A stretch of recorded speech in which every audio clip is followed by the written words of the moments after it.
Have you tried to remember a large amount of material all at once? It's almost impossible. One reason why the note card technique works so well is that it breaks information down into small, more manageable pieces, and it makes it easier to learn and remember. For example, like eating a birthday cake. You can't eat a birthday cake in one bite. You do it one bite at a time until you're done and then very overweight. The note card techniques. How does it work? You look for details.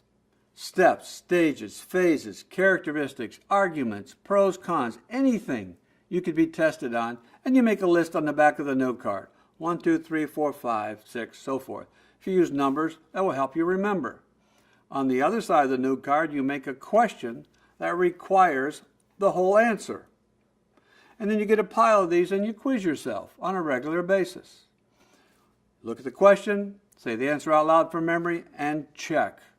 And you learn it one idea at a time from a chapter or from a textbook, one piece at a time. That makes learning so much easier.